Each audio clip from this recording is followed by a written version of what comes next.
Welcome to the Game Deflators podcast, episode 50. My name is John, and I'm joined by Ryan. Hey everybody, here at the Game Deflators podcast, we like to talk about games we've recently picked up, games we're currently playing, and roll out the red carpet, hold on to the person next to you for fear of the Deflation challenge. I am just amazed that you have done that for every single episode that we've done. Folks, it's our 50th episode, and we are totally stoked. We're going to deviate a little bit from our standard, going through a bunch of news and talking through a couple games. We're still here. Yeah. We're thanking you for bringing us to this point, even though it's mostly us doing the work here. Yeah, share our content. We would like to mention that we were going to have a drawing contest for all those who participated, and we've got sad news. There's no winner. My wife said that she'll enter. Yes. Yeah. And then that means I get to keep my item, don't I? But we know you're listening. You act like we don't know you're listening, but we know you're listening. We get to see it. We have numbers. Yeah, we have numbers, and they're actually pretty decent for us. Well, Ryan. So thanks for making that happen. Let's go ahead and start with our pickups. So this week, I didn't really have a whole lot. I picked up a couple random Xbox 360 controllers. Looked pretty pristine, and it was 2 for $5, so why not? So I got those, and that was pretty much it, dude. And I sold some stuff. So I sold a Super Nintendo, and I sold that broken Vectrix. Yeah, those are, I mean, you got to get rid of the old when you bring in the new. You have a giant pile of all the new stuff that you've had come in, and I haven't seen a lot of outgoing. Well, I mean, you saw me packing up. So for anybody that hasn't heard or listened to our previous episode, I think it's episode 47 or 48, where we went ahead and covered some Vectrix games and Apple Arcades as a versus setup. I had picked up a Vectrix arcade system, and I for a long time had a broken one, and I wanted to fix it up. And once I came across the other one, it was like an easy, I got a great deal on that working one. I'm like, just swap it out. So yeah, very happy that I got rid of the old one. Somebody who has the time to dedicate to fixing that Vectrix will be very happy to get it. Yeah, man. It's going to a good home. There is a lot that is tied into fixing a Vectrix, and I am just not up for the challenge on that one. So that was me. What did you pick up? So this week I picked up Little Town Hero for Switch. Oh, I've wanted to play it so bad, dude. I've been wanting to play it for a while, and it's very different. I didn't really know what I was expecting. Like I haven't really seen much since the last was it E3 when they showed just like a little snippet of it? But I really like Game Freak. Go ahead and pull up that other page there. Oh, you make me work for it? All right. I've just kind of been, disenchanted with Pokemon over the years. We've talked about Pokemon a lot here on the podcast, and I'm probably just not going to get the next one that comes out because I really don't think that I'm going to play it or it's going to be worth my time. But recently, I have played a little bit of Drill Dozer, and I've heard talk about some of their other games that they make from Game Freak over the years, and it really sparked my interest to see what they could do now with something totally new and different. And I feel like it's like a really good attempt at a game. I just don't know how long it will be interesting enough to keep playing for me. But I can also very easily see once I'm done. I'm still kind of just finishing up the tutorial phase of the game. I've only played about 2 or 3 hours. So once I'm through that, I think that I'll really get a handle on how much is this system going to expand out. Because right now it's a really tightly oiled small system, but I feel like either I'm doing something wrong that's making battles take too long, or the battles just take this long, because it's the way it's been so far. It seems like it's just a boss game where there's not like regular encounters and stuff. It seems like every encounter is going to be like a boss encounter. So like a cutesy version of Shadow of the Colossus. Yeah, so for anybody who hasn't seen anything or anybody who hasn't played this, the way that the game works is you have these ideas every turn. You get ideas. They're called isits. And you have so much power that you can use in a turn, and you can use that power to turn the isits into dazits. And then the dazits are actionable. So that's what you meant by that Instagram post you made. I was like, what the hell is he talking about? So the system works, it's kind of like, imagine a card game similar to Hearthstone, where it's like you have to build up a hand and try to maintain a level of control against your opponent or the monster you're fighting. They'll have a certain amount of dazits, and you have your isits and however many dazits you still have lingering around, because each one has an attack and a defense point score. And you want to collide your dazits against theirs in a way that will break theirs and let you maintain some of yours and maintain some of your strength points, your whatever, your energy points, so that if you don't already have an extra attack dazit, you can turn one of your extra attack isits into a dazit and hit the enemy. It looks so far like it's going to be 3 hearts. So you have to hit the enemy 3 times. But every time you hit the enemy, they have like a shield that comes back up that has a certain score to it. Now, if I attack you with 3 attack power and you have the shield up and you have 4 shield, you'll take 3 damage. But if you have no shield, or you have 1 point of shield and I hit you, no matter what the number is, it'll take away that shield, or it'll do 1 heart. There's no like spillover damage. There's no like get their shield down and hit them with like a 9 strength attack and you kill them all 3 hearts. And then also your isits, once they become dazits, go and get locked away in your headspace. So you don't get those. You don't put them on the bottom of your deck and then redraw them. You kind of go through all the things that you have, and once you take damage, then you get all your ideas back. Or once you've done enough damage to the opponent, you can use some of that extra energy, I think it's called BP, to buy back your stuff and refresh your hand, or swap something out directly into your hand that you don't have. And all of this combat takes place on a turn-by-turn basis, where you have your round of isits and dazits, and they have their round. And once you've collided all the ones that you have, you then go to an overhead view of the town that's like Mario Party style spaces. Oh, like Dokapon Kingdom. And you roll a dice and you move to whatever space, and anybody who's from the town that's in that area that's on a space, when you land there, they'll be next to you and you get a free extra helping action from them. Or sometimes you'll land on a space and there will be like a cannon here, and it's like, okay, if you can use your slam to hit the cannon, but you can't just be any ability. It's not like in another RPG where you have a standard attack or you have like a spell. They're really leaning into this idea that these are ideas. So it's like, well, if I just slam that, now instead of just trying to also deal with the numbers game, just matching up with my opponent, I'm also trying to get myself into position to land in certain squares, and when I'm in those squares, have a specific idea ready to use that.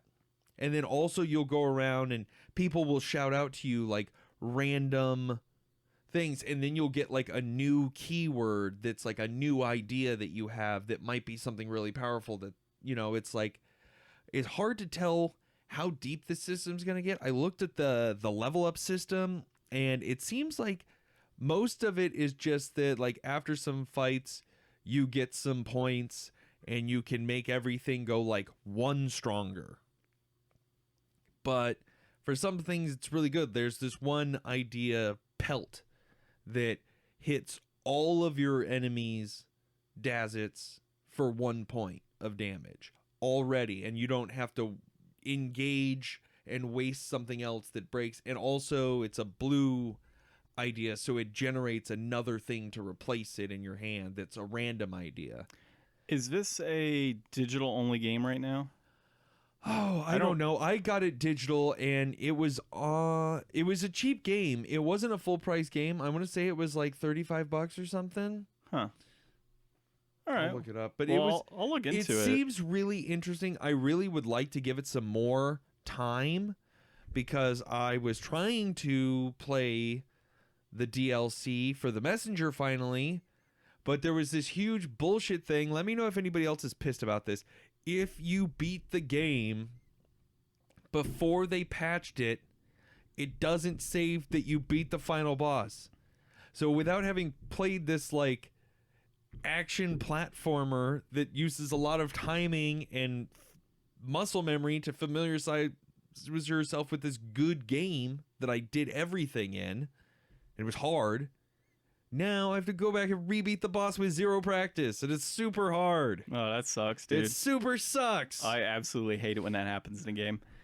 Well, as far as playing games this week is concerned, I went ahead and started playing Arkham City, and my wife and I are also playing Zack and Wiki, and I think it's the Treasure of Barbaros, I think.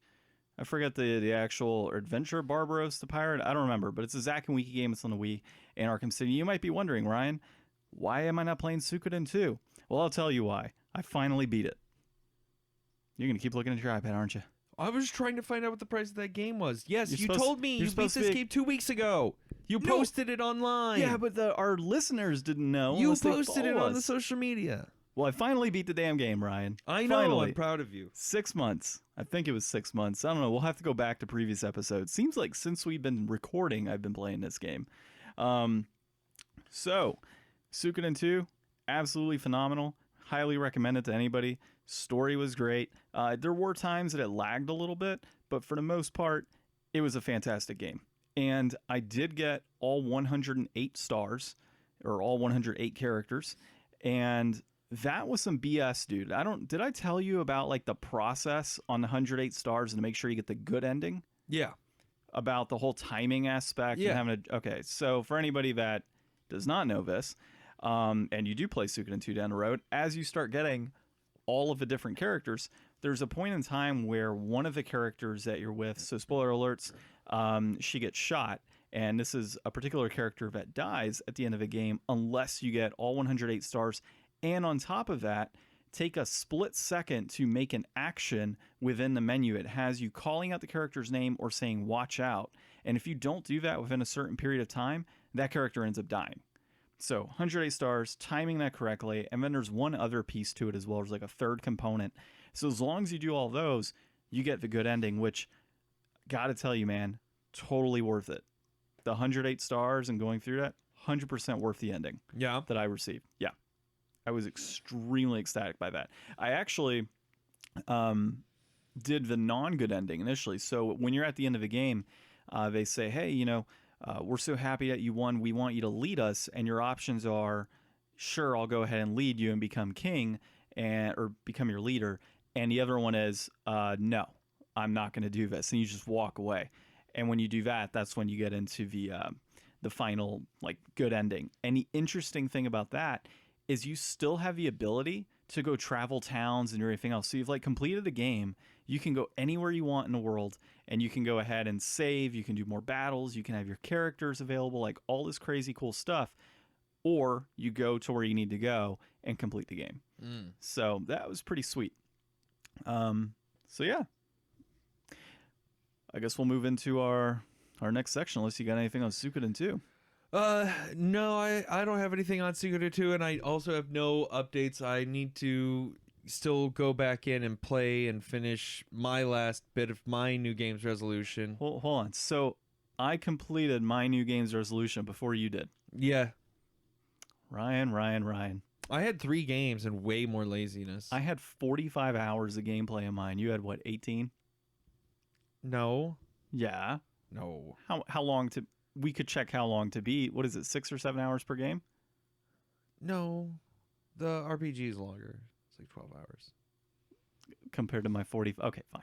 All right. Well, either way, I'm totally stoked to figure out what we do next year. I've already got a whole bunch of games that I've been looking at. I don't know if I want to do one game, like a big one again, or do 2 games. But if you're listening to us now and you didn't get to take part in it this year, obviously, we'll do another New Games resolution for 2020.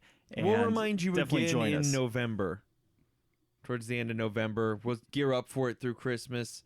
You know, all the way through the winter holidays, getting ready for that New Games resolution. Yeah, I think And I might remember, do too. folks, there's games out there, probably games that you know that you've just always wanted to finish or play or complete 100%. It's just gone neglected. Pick a game this year that you want to play. I can tell you I'm not doing Suikoden 3. 100% will not. I might do Arklad 3. I don't know. There's plenty of time. We'll figure it out, man. We'll figure it out. Oh, there's so many So, games. yeah, and then what were we going to do? So we're going to talk about the awesomeness has returned, folks. Dota 2. We're here, baby. 2019-2020 DPC season. It's going to be awesome. We've had a bunch of stuff go down. Anybody who doesn't follow Dota doesn't care. But anybody who does will know that we had some mad roster changes. So, like, full teams that have been playing together for, like, the better part of the time that I've been watching this are gone. It's all new people on some of these teams. Some teams are literally just they took a whole team and moved them to a different organization. Who decides that? Is it like the sponsors and such? Yeah. Whoever owns the team hires people. There's always roster changes and there's always trades and people move around a lot. But I mean, this time it was like Liquid, who was like, they won 3 TIs ago and they've been like, you know, doing really good throughout all the seasons the last couple of years. That whole team is gone. There's not a single person on that team anymore. So it's kind of like actual like physical sports where they trade players and they trade or get rid of people, bring new people on. Yeah, they do it all the time. And since it's only like 5 people and a coach, there's like when you move somebody, you're really moving like a chunk. And so I haven't really looked up the new DPC rules this year, but I think that the trades are going to be a percentage of points this year that's attributed. So it's like if you're qualified for TI this year and then you trade away a player, well, how much qualified are you still, and does that person take points with them? And I don't think they do that anymore. But anyways, it's shaping up to be a pretty good one. We're back in Hamburg with ESL 1. All the great casters are there. All the great players are there. Well, not all the great players. Still, just like last year, OG is nowhere to be seen in this first tournament. Probably taking it easy riding off the back of being the first team to ever win 2 TI championships, let alone do it back-to-back. So far, we've got Gambit and TNC Predator. They're already in the upper bracket finals. Lower bracket, we've got Vici Gaming and Alliance. They'll be facing off tomorrow against Wind and Rain and Virtus Pro, respectively. A lot of the teams that were here are teams that I hadn't heard of, but, you know, with all the changes, there's still familiar names on all these squads. It's a smaller tournament, but I'm glad to have some Dota back in my life. And I'll keep bringing updates. I know. Let me know if anybody out there likes hearing about Dota stuff. I'm just trying to do my bit to support. So get out there, watch some Dota, folks. I think it's pretty interesting. Oh, and to follow up, for anybody who hasn't played before, check out Strafe. It's an app. It's an esports app. And you can set up and follow all your favorite teams, follow all your favorite players and stuff. And now they have a system for where when you go in and pick your wins and losses, they really gamified it and they upgraded their visuals a lot. And so now it's really engaging to go in there and like try to get all your picks in. They've gamified it and introduced microtransactions for whatever the fuck reason. But They have. Wait, what do you mean? Whatever the fuck reason? You know why they put microtransactions Well, yeah, in? but I mean, this is This is digital guessing for points. So they gave you like rocket booster things that you can use to increase the amount of points that you get if you win, or like a vest that you could put on. Like, well, I'll get a bunch if this team wins. I'll get a ton of points, but if they lose, I'm gonna drop like a rock. So you could like use an item to not lose as many points. But I've been watching this long enough that I've been doing okay, actually. I've been in the top 5, for the last 3 days in the league that I'm in. So, well, it's only out of 100 people. Like, each league is separated by, 100 people. So, we'll see where I wind up. Yeah, definitely want to hear, how that turns out for you. Hey, speaking of which, you said Hamburg, and that reminded me, we had our first ever Germany downloads this past week. So clap, clap, clap to those in the UK. Dude, the UK has been crazy on downloads recently. Europe. That's the EU. No, I know. I'm just saying the UK. Oh, and, the UK as yeah, well. Yeah, the UK as well. UK's popping off. Yeah, UK's popping off. I mean, dude, it's 20% of our downloads. It's crazy. I'm shocked. You in the UK, you could have won this turn. You could have won something. We probably would have been biased and picked you. Right? I mean, for sure. So that's a good segue into find us on Spotify and all other podcast applications. Hit us up on Instagram at The Game Deflators and Facebook as The Game Deflators. The except Game Twitter, Deflators everywhere except Twitter, which is at Game Deflators. They couldn't handle the. You trying to explain that in person to somebody last night at the most amazing concert in the entire world was awesome. Well, we ran into a couple playing some game. I don't even know what it was on an old cabinet, and I had to be It was like, a hey, multicade. what do you know about podcasts? What do you know about the Game Deflators? I just shook my head. I'm like, I wish we had business cards. I know. We'll get some. Yeah, we got to get some. I just been too lazy to print them. So that being said, dude, it's our 50th episode. We're on a whole bunch of areas for podcasts. We've had plenty of cool downloads. We've got downloads all around the world, which is pretty sweet. What's our next big milestone download-wise? 1,000. 1,000? Yeah, and I mean, since what was it, maybe 4 episodes ago, we were excited we were at 500. Now we're we're gonna hit 1,000 soon. And for people that have it's that snowball. Yeah, people that have tons and tons of downloads, been doing this for years. I get it, but it's really cool for us because it's real. It looks like it's real big numbers, and it's real cool because it's it's just something. I always wanted to do a podcast, or I really always wanted to do a YouTube channel back in the day. I had the great idea, and I'm not going to share it here because I will probably potentially still do it. I got very disheartened back in the day. If this ever comes to fruition, anybody who's hearing this will totally get it by the time it happens.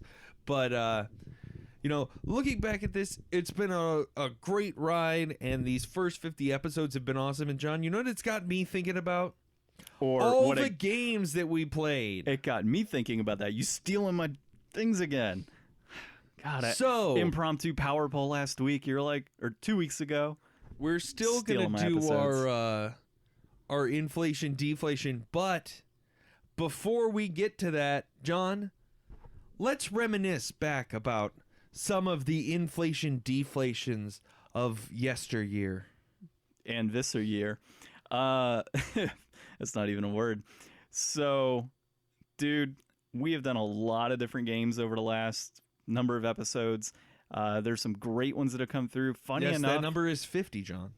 50 would be that number. No, sir. We have played multiple games on multiple episodes. During that Vectrix arcade? Oh yeah, thing, we did 8 games. Yeah, we did. Yeah, so you can't say we've done 50 games. We've done a lot more than 50.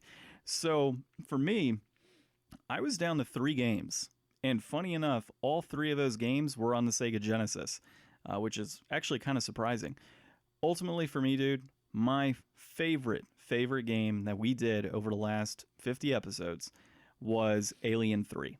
And that was episode 19. We did that episode. Man, that game was brutal. Or we did that game. I remember trying to save those people from those aliens, and I don't think I saved anybody. I was the only one that was doing pretty well in that game. I hadn't played it for years. And what's funny is after we did that episode, I went ahead and grabbed my Sega Nomad, which I had just picked up a week before that, and started playing some Alien 3 on the couch. Totally worth it. Did you beat it? No, of course not. I probably got through 3 or 4 levels and was like, all right, it's time to Got it out of your system. got it out of my system, and then went to watching some Netflix. There you go. What was yours, dude? So, I'm having a tough time now. I'll be honest.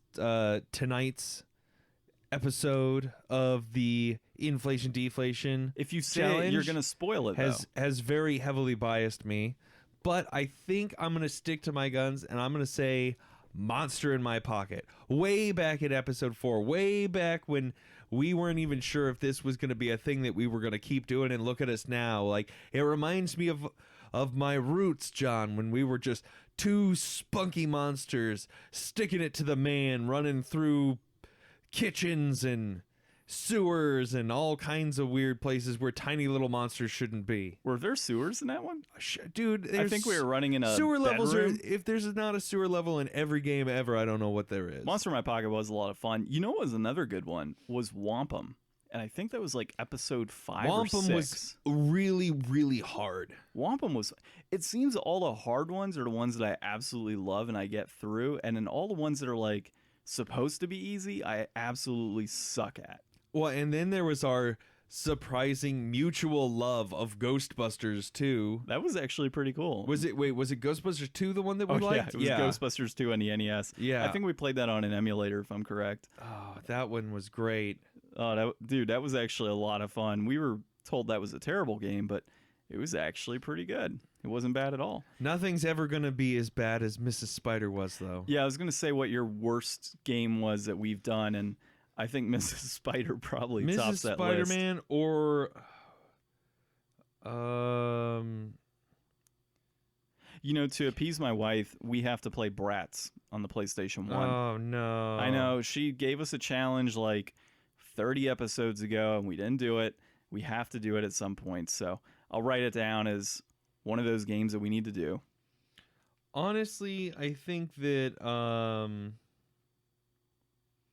Spin Jam was pretty bad. Spin Jam was pretty bad, but the Futurama, I think just because I wanted it to be a cool thing and we instantly said, like, screw this. I think there's a difference, though. I have to disagree with you on that, man, because there is a hilarity component to it, like the screens and such and the voices and characters. But we just didn't get far enough before I got too frustrated to want to keep trying. Well, that was just a hard-ass game, and that, I wouldn't say it sucked. Really think we're probably just dumb or the game was bad, is what I think. Well, I think it was more difficulty-based than it was. I mean, it had bad reviews, I can tell you that. But I think it was more difficulty-based than it was, you know, being a bad game. Because it's not like controls are poor, if I remember. I don't know. We'd have to refer back to those episodes, or you as listeners can refer back to those episodes and tell us. Yeah, what's your favorite game out there that we've played that maybe we didn't play as much as you think we should have, and it was better than we said it was, or games that you can't believe we struggled through the pain of doing that? Yeah, I would still say Mrs. Spider and Spin Jam, and we can all look to John and his lovely collection that grows evermore. We're never going to run out of inflation, deflation challenges. But hey, anybody that's out there, is there a way that people can look at your collection to see what else we might play in the future? Yeah, actually, I have it on vgcollect.com. I think it's FF as in Filthy Frank. So now we can hashtag him. FF Maniac 2050. Is the collection name, and that's on vgcollect.com. Is there a way you can change that to the Game Deflators collection? Yeah, I've been trying to. Actually, Okay. you know, as a matter of fact, there was a guy that messaged me, because it's a whole community on there, and this guy said, hey, you know, I see you have X game in your collection. It says you have the cover. If it's in good condition, can you scan it for me and send it to me so I can print it? He couldn't find a good copy online, so there's a whole community on there that's super cool. So as a matter of fact, when I was on there, I was like, man, I should really just change this to Game Deflators. Well, which I could still. If anybody can go out and draw up a bracket and perfectly guess the next 50 games that we play, take a picture of yourself with today's newspaper and seal it in an envelope, post-dated today, and send it to us 50 episodes from now, and you have the exact right order of the next 50 games, I'll steal anything in John's collection for you. No. So I was just thinking about this. It'd be really interesting is after, during the playoffs for football, when that kicks around, we can kind of do our own playoffs of inflation deflation, where maybe we pit each week 2 games and then decide which one's better and just kind of go through until we get to a championship. Yeah. That'd be pretty cool. Do like a bracket. We'll start to do some interesting stuff. Yeah, we've got a whole, like we talked about in the next, in our 1 year episode, which was not too long ago, because we've been keeping up a pretty good pace here. So once we get to, oh, dude, the future, we've got all kinds of stuff we could do. My mind's going wild here. I'm thinking like even NCAA tournament bracket with like the Atari bracket, the Sega bracket, the Nintendo, and the Sony bracket. And just like get them down into a Final Four. We'll spitball some ideas. We'll try to come up with some ways that maybe you guys could participate in all this stuff. But you got to participate. Exactly. You know the name. You know where to find us. So with that being said, don't be shy, UK people. Or if you just want to listen and you don't want to talk to us because you think that's weird, I respect that. I don't. As long as he gives a 5-star review, then I'll respect it. There we go. 5 stars. 5 stars, and you don't have to say a word. So let's go into our next section here, dude. So PlayStation 5. I just read an article. Looking at the future, John. Looking at the future, yeah. So PlayStation 5, we know it's coming out. I saw a recent article. It's a rumored price point, but this site's been correct before. And we didn't link it this go-around, but they're guesstimating PlayStation 5 is going to be releasing about $499 US, and then they're saying about $549, I think is what they said, in the UK, or in Europe, really. So, they typically, no, $499 in Europe as well, but their currency's obviously probably higher. Like $550 here. Yeah, exactly. It'd be like a $550, which is here. The perfect amount of money to charge if you want to bundle it with a PSVR 2 and some crazy controllers for $1,000, like I told them that'll happen. I'm gonna say $750 to $800 if it's bundled. That'll be my price point for you. So we'll see. But that being said, we are extremely excited for PlayStation 5. Ryan and I came down and pretty much said, what exclusive games are we looking forward to having released on PlayStation 5? We looked at PlayStation 1, 2, 3, and 4 games and really tried to figure out what is a possible game down the road. What's on our wish list? What do we want to see? That's what I did. I looked at all of those things. You did a little bit. You had a list of PlayStation games. we kind of put together an interesting thing. John and I talked about this before, and the thing about exclusive games is that they're not always big franchises, but they do tend to stick out, the ones that are big franchises, because just a one-off game, unless it's Blood-Borne, which isn't a one-off game, it's a part of his franchise, but it is kind of its own game. Well, it is its own game. It's not technically... It's a Soulsborne game. That's why they call them Soulsborne. Yeah, but they're not tied to Dark Souls. It's its own game. It's like Sekiro. Sekiro is not Dark Souls or Blood-Borne. It's its own thing. Yeah, it's its own thing, but you still associate it with that. So, there's certain things like... John, what was one of the ones that you suggested? What do you think is going to be a kick-ass PS5 exclusive title? I'll just go through my list, dude. Burn them. Yeah, so I'll burn right through these. And keep in mind, people, Ryan needed the assistance of a list. I came up with these off the top of my head. I'll just point that out there. I'm a huge Sony fan, obviously, so that so he comes chose with nature. The most obvious targets he could find. No, not at all. Some of them. Some of them. Most of them. Either way, exciting games. So still, yeah. They closed out Uncharted 4. We talked about that, or Uncharted series, and then they had Uncharted Lost Legacy. I would like to see them return to Uncharted, but with a young Nathan Drake and having it as a prequel. Like in the flashback sequences in Uncharted 4? Yeah, something like that. Like him just kind of getting his bearings and having all of those older characters around, but having them younger. That'd be pretty sweet. So I'm looking at that. Another God of War, of course. It's going to happen. We know it will happen. There's no announcements, obviously, that we know of, but it's bound to happen. They've had one for every console outside Dad of War 2. Dad of War 2. Next one, Ape Escape Reboot. That is the most exciting on the list. I love God of War to death, but I think that Ape Escape would be an awesome thing to get a new, like, boom, here's some more of this you didn't think you needed. Exactly. Even that, or something along the lines of like a remake, right? So take the first one and remake it, or remake the first 3, whatever it may be. That, or just a straight up new Ape they've Escape. been doing a lot of that, remastered versions of stuff, remastered collections. So I could see them doing maybe a remastered collection of Ape Escape, but I do feel like now that we've gotten, the Spyro collection and the Crash collection, like we're due for an Ape Escape. Well, I think we're gonna see, more new stuff. Like, bring those characters back and show us what was great about them. Show the new generation what used to be great about them, and then I think the studios should ukulele it up and take those same things that you loved, and then come up with new original takes on that with new characters to keep it rolling, because it's like not everything has to be Mario for every company. Like, it's okay to have these franchises and then jump off their ideas. Exactly, dude. And then not close out my list, I got 2 more here. Sony and Insomniac, I do not want another remake of Ratchet and Clank. I want a new Ratchet and Clank. Ratchet and Clank is one of my all-time favorite game series, and when they said, "Oh, we're going to put it on PS4," and then they went ahead and released Ratchet and Clank 1 pretty much in, tied in with the movie and everything that they released, it just wasn't exciting. I didn't even pick it up. Why would I pick up the first one? It's supposed to be really good. Well, yeah, I mean, it's Ratchet and Clank, but as far as I know, it's the first one. It's a different.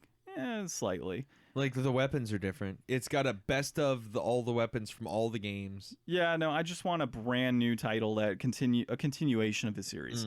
So there's that. And then, of course, it's on everybody's list. It's probably on Ryan's list. Blood-Borne 2. If they don't have a Blood-Borne 2 on PS5, I'm going to be thoroughly disappointed. Now, the reason I don't think it will happen is From Software years ago had Demon Souls, which ultimately was it, and that's an IP owned by Sony. Blood-Borne is the same situation. It's an IP owned by Sony, so there would be no reason for them to release a Blood-Borne 2 because they're not going to get that multi-platform cash flow coming through. But who knows? I mean, it might be popular enough that it is successful, so we'll see. And of course, it's not on here, Ryan, but DLC with Blood-Borne Kart would be absolutely phenomenal. There you go. Your list. So my list, I kind of went back in time and I looked at some of the greatest things that we haven't seen in a long time. Wikipedia. And this is stuff that I've not even played, some of it. The first thing that I ran into was Dark Cloud. Did you play that? I've never played Dark Cloud. I've seen a friend of mine play some Dark Cloud 2 back in the day, and the way he talked about the game made me always want to play it, and I just have never really been in a position to, but I know that there's so much love around this franchise that I think a new Dark Cloud would be a great way to kind of break up and give the world, like, here's a new top tier Sony exclusive RPG like you used to have back in the day, but we're gonna push this and leave the Kingdom Hearts and leave the Final Fantasy and leave the Dragon Warrior. Well, so Dark Cloud is actually one of my favorite PlayStation 2 games. I absolutely loved it. It's phenomenal. And the whole idea of being able to create, but world create or world build, it's just super cool. Like, you're pulling all these different components and making rivers and placing things down. And, everything's kind of contingent on one thing or the other. You might go to somebody who says, hey, I like facing the east and I need to be near some water. So you build that. But then somebody else might be saying, well, I need to be facing south, but I want my back facing the water or something. So you got to, like, strategically place different characters in different areas. And there's no perfect way to really do it. You have the flexibility to build your town and areas the way you feel it should be built. And I started playing Dark Cloud 2, but I didn't get the same vibe I did from Dark Cloud 1. And oddly enough, a lot of people prefer Dark Cloud 2 over 1. Reason I don't know if a 3 would happen is I've been Googling it every single year for the last 10 years. If Dark Cloud 3 would be coming out. I'm throwing 10 years out there, but I seem to Google it once a year. And it's through Level 5, who does an Ni no Kuni series. They did White Knight Chronicles as well. The one thing that I've noticed between that company and their games, Dark Cloud 1, Dark Cloud 2, White Knight Chronicles 1, White Knight Chronicles 2, and now Ni no Kuni 1, Ni no Kuni 2. It's kind of like Valve. Haven't seen they're a probably 3. going to do a new IP after that. Yeah, so we'll see. But I've been clamoring for a Dark Cloud 3 for years, man. Well, and another thing that we're most likely not going to get because it's an old franchise, but it would be awesome to have a PSVR Armored Core game where you're like actually in the cockpit. That would be pretty sweet, dude. And a lot of the, things that they're talking about, the PlayStation 5 VR or VR2 and how that's going to work out, the camera on the back and being able to space out your surroundings a little better. Well, and being in a cockpit is a really good VR control method because you no longer feel like you're moving around. You feel like, okay, I should be in a space where I'm sitting down and that makes sense, and I'm just controlling this thing around me. So it's not the same as trying to be a first person,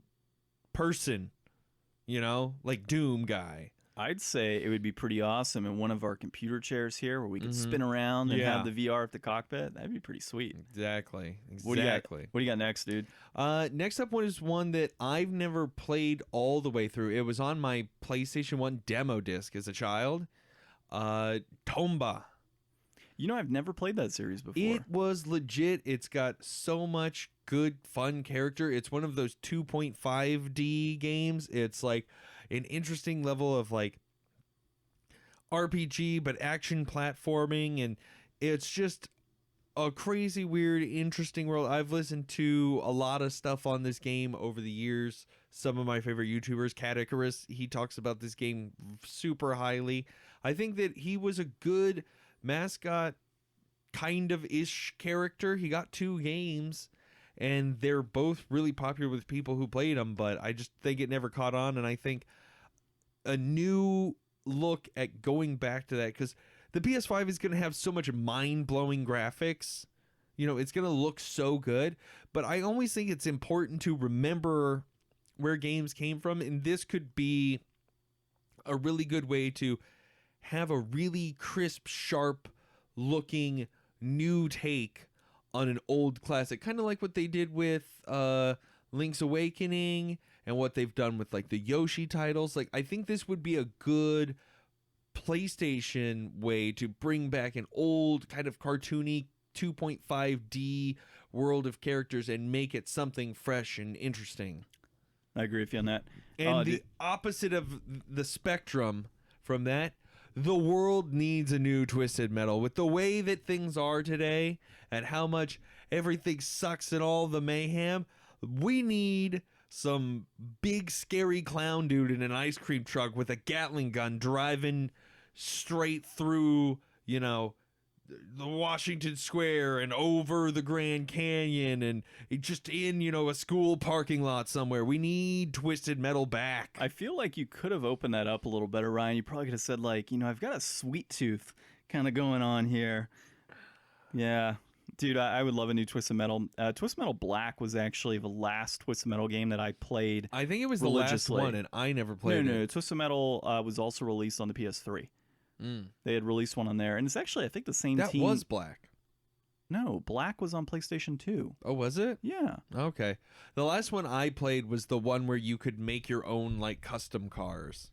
Yeah, I'm trying to look at my shelf here. Yeah, I'm looking at it right there, Twisted Metal Black. Okay. Yeah, I think. Hold on, people. Hold on. Ryan's going to keep talking while I go check the shelf. Yeah, I think that Twisted Metal was a great series. I think that now that we have, like, full-on online multiplayer, people love Rocket League, people love survival games. Like, what if you had like a big giant open world, like, think about like Grand Theft Auto online, right?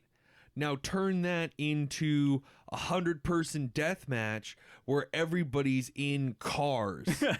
A Twisted Metal Battle Royale game? Yeah, basically like a custom, like, online. A better version of Fortnite. Well, Hashtag it's like Fortnite. everything that you can do in Call of Duty, like unlock new weapon equips and stuff. There's no reason you couldn't build your car the same way you build your soldier, and then go out in these big, massive, like Mad Max style, but not in a post-apocalyptic wasteland, like just chaos simulator. Like that would be kick ass. I'd play that for sure. All And right. What is your last game, sir? My last one. I'm excited about this one. This is another game that I never played, but it's supposed to be really good. And this is what everybody thought that we were maybe going to get when Sekiro came out, but it's Tenchu. A new Tenchu. That would be pretty sweet, dude. Assassin style slitting throats going around. Yeah. I think I've got it on PlayStation 1, and I want to say I have it on PlayStation 2. I don't recall. It would be over by Tony Hawk and all that good stuff. I don't think I do have it. No. Yeah, I gotta buy it. Okay, so yeah, Tenchu, fully agree with you. That's a game that should be remade as well. Yeah, so that's our list. That's our 5 most, maybe not necessarily most desired for me, but things that I think would be good ideas for PlayStation. I'm gonna say here, the title of our episode, the PlayStation 5 games we all want. There we go. That is what it is. Well, what the Game Deflators want, but hopefully you guys as well. So I think this is a good little bridge here, Ryan, to jump into our most recent inflation deflation. Hey, everybody. Are you ready? Are you ready for Halloween? Are you ready for the spookiness? Wait, wrong show. Yeah, I know No, you are. not I SpongeBob. kind of led into that with a little bit of pirateness going for you. Yeah. A little ahoy there. So we've been trying to get spooky this month a little bit. I know we haven't really done a great job so far, so we're trying to make up for it. This week, Parasite Eve. I know I didn't. You didn't fill in the info. I filled out most of it, and then No, you didn't. You filled out 2 pieces. I filled out all the bottom part. September, the reception. Stop it. So this game was developed by Square. It was released. Square who? Just Square. It wasn't Square Enix yet. It wasn't Squaresoft? No. You sure about that? Well, it says Squaresoft on the case, but it says developer Square. Mm-hmm. Continue. I didn't write the wiki article. It just says Square. Don't believe what you see on Wiki, people. I'm going to kill you, John. Don't believe what you see on Wiki. I'm going to kill you and bury your body. Ryan, hey, you people heard that. I'm going to light you on fire and throw you in an opera house. You're supposed to put me in the opera house and then light me on fire. God, man. So rude. Did you not learn anything from our inflation? Developed by Square, published by Square, and also Electronic Arts here in the U.S. Directed by Takashi Tokita. And it's an interesting game. It's definitely not something that I've played anything like before. John, you've played this game more than I have. You've had some prior exposure to it. What do you think about Parasite Eve? I think it's very different. I mean, when I first picked up Parasite Eve, it was during, we all kind of have that phase with different games that we collect. And I've always been an avid having to pick up PlayStation 1 RPGs. Super close to completing that part of my collection, but Parasite Eve was one I said, all right, let me pick it up. It's a Squaresoft game. Yes, that's correct. Squaresoft. Excuse me. So yeah, it's a Squaresoft game. I want to jump into it. I want to play it and see how it is. And when I first played that game, I'm like, what the hell is this?